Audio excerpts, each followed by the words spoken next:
नमस्कार दोस्तों, मैं advocate Vishnudhari Singh legal channel में आप सभी दर्शकों का स्वागत करता हूं। दोस्तों, जैसा कि आप जानते हैं, प्रत्येक रविवार को मेरा क्वेश्चन आंसर पर वीडियो होता है। आइए आज के प्रश्नोत्तरी का वीडियो आपके समक्ष में प्रस्तुत करता हूं। पहला प्रश्न है विनोद राय जी का। इन्होंने अपने प्रश्न में कहा, कैडेस्ट्रल सर्वे खतियान मेरे परदादा जी के नाम पर है, लेकिन मेरे परदादा जी के जो चचेरे भाई लोग हैं, हमारे दूसरे परदादा जी लोग, अपने भाई नहीं हैं, वो लोग भी अब मांग करते हैं कि उस संपत्ति में मेरा भी हिस्सा है। क्या उनका भी हिस्सा होगा, जबकि जमीन आज तक मेरे कब्जे में है? उसका रेंट रिसीट भी हमारे ही परिवार के नाम पर कट रहा है। विनोद राय जी नहीं, दूसरे परिवार के जो परदादा जी आपके हैं, उनका इस संपत्ति में कोई हिस्सा नहीं है।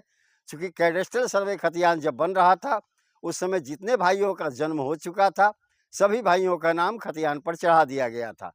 आपके जो परदादा जी के दूसरे चचेरे भाई हैं, उनका अब आपकी संपत्ति में कोई भी शेयर नहीं है। अगला प्रश्न है शैलेंद्र मिश्रा जी का। इन्होंने अपने प्रश्न में कहा कि एक सादा बैनामा जो 100 रुपए से नीचे के नॉन जुडिशियल स्टाम्प पर की गई है, क्या वो वैलिड होगा? उत्तर में मुझे कहना है शैलेंद्र मिश्रा जी, नहीं।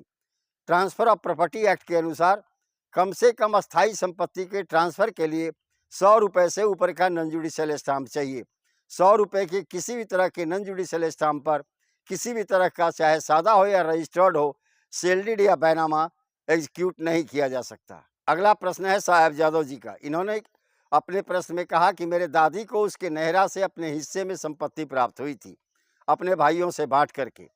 बाद में चल के वह दादी अपने एक पोते के नाम पर उस संपत्ति को दान कर दी, तो क्या उस दादी के दूसरे पुत्र या दूसरे पोता लोगों का उसमें कोई शेयर नहीं है? उत्तर में मुझे कहना है साहब यादव जी, दूसरे का कोई शेयर नहीं है। चूंकि हिंदू सक्सेशन एक्ट की धारा 14 के अनुसार, section 14 of Hindu succession act के अनुसार, महिलाओं को किसी भी तरह से संपत्ति प्राप्त हो जाती है, चाहे उसके शेयर में हो, पति के द्वारा गिफ्ट हो, या अन्य किसी भी प्रकार से अपनी कमाई से खरीदी हुई उसकी संपत्ति हो, वह उसकी एब्सोल्यूट मालकीन हो जाती है। एब्सोल्यूट मालकीन का मतलब है वह जैसे चाहे उस संपत्ति की डील कर सकती है, वह जैसे चाहे अपनी संपत्ति को डिस्पोज ऑफ, यानी बिक्री दान जो चाहे कर सकती है। अगला प्रश्न है युवराज परमार जी का। इन्होंने अपने प्रश्न में कहा कि मेरे पिताजी के हिस्से की जमीन मेरे चाचा जी ने बेच दी, क्या उनके द्वारा किया गया बैनामा अब कैंसिल होगा? मुझे कहना है युवराज कुमार जी, निश्चित तौर पर कैंसिल होगा। एक्सेस टू द पावर जमीन बेचने का किसी को कोई अधिकार नहीं है। एक्सेस टू द पावर का मतलब है अपने हिस्से से ज्यादा दूसरे का हिस्सा जमीन बेचना। आपके चाचा जी ने आपके पिताजी के हिस्से की जमीन बेचकर गलती की, उनके द्वारा किया गया बैनामा यानी सेल डीड न्यायालय से कैंसिल कर दिया जाएगा। अगला प्रश्न है AF के साहब का। इन्होंने अपने प्रश्न में कहा कि बंटवारे के बाद जो हिस्से में प्राप्त संपत्ति होती है, वह सेल्फ एक्वायर्ड न होकर, यानी स्व अर्जित न होकर के आपके अनुसार सेपरेट प्रॉपर्टी कही जाएगी। क्या इस पर कोई सुप्रीम कोर्ट का जजमेंट है? उत्तर में मुझे कहना है AF के साहब, आपको मैं सुप्रीम कोर्ट का जजमेंट प्रस्तुत कर रहा हूं। उसके केस के टाइटल है अंगदी चंद्रमा वर्सेस शंकर। 20 अप्रैल 2025 को इसका निर्णय सुप्रीम कोर्ट में हुआ था। एकदम लेटेस्ट जजमेंट है। आप चाहें तो उस जजमेंट को नेट पर डाउनलोड करके पढ़ लें कि जब कोई भी पैतृक संपत्ति में बंटवारा होता है, आपके हिस्से में प्राप्त संपत्ति सेल्फ एक्वायर्ड न होकर के सेपरेट संपत्ति कही जाएगी। क्योंकि सेल्फ एक्वायर्ड का मतलब होता है स्व अर्जित, यानी आपके द्वारा कमा करके अर्जित की गई संपत्ति। सेपरेट का मतलब होता है आपका अलग हिस्सा।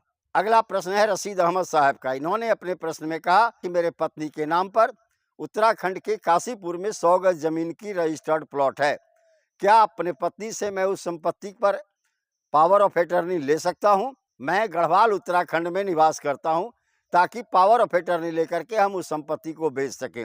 उत्तर में मुझे कहना है रशीद अहमद साहब, आप पावर ऑफ अटर्नी से अब जमीन सिर्फ नहीं बेच सकते। सिर्फ पावर ऑफ अटर्नी के आधार पर जमीन बेचने पर न्यायालय के द्वारा प्रतिबंध लगा दी गई है।